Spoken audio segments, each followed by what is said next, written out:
தியானத்தை முதலில் புரிந்து கொள்வது மேலானதா அல்லது நேரிடையாக பயிற்சியை ஆரம்பிப்பது மேலானதா?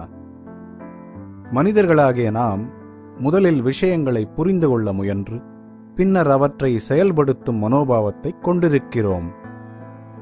இதய நிறைவு தியானத்தை பொறுத்தமட்டில் முதலில் பயிற்சி செய்து பிறகு அதை புரிந்து கொள்ள முயற்சிப்பது மேலானதாகும்.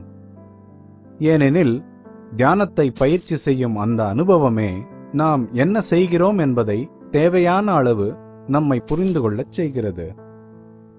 முதலில் ஒன்றைச் செய்வதன் மூலம் பெரும்பாலும் அறிவை பெறுகிறோம். அதன் பிறகே அது ஒப்புக்கொள்ளத்தக்கதாக பதிவு செய்யப்படுகிறது. இது விஞ்ஞான அறிவிற்கும் பொருந்தும். விஞ்ஞானத்தில் அறிவு முதலில் வருகிறது. விஷயங்களை எவ்வாறு செய்வது என்பதை தெரிந்து கொண்டால் பிறகு அவற்றை நடைமுறைக்கு கொண்டு வரலாம் என பெரும்பாலும் ஒரு தலைகீழான எண்ணம் இருக்கிறது. அது அவ்வாறு அல்ல. ஆரம்பத்தில் விஞ்ஞான அறிவு கூட கருத்து அல்லது அகத்தூண்டுதலுடன் ஆரம்பிக்கிறது.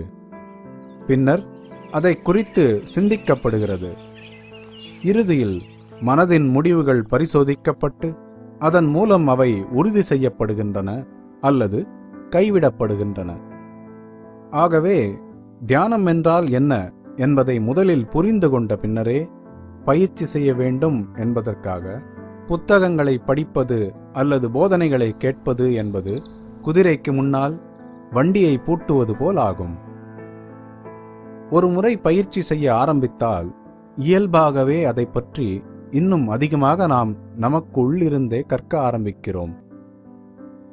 இன்னும் முன்னேற மிகச்சிறந்த ஆசிரியர்கள் நமக்கு அளிக்கக்கூடியதை விட இந்த தகவல்களை அதிகம் நம்புகிறோம்.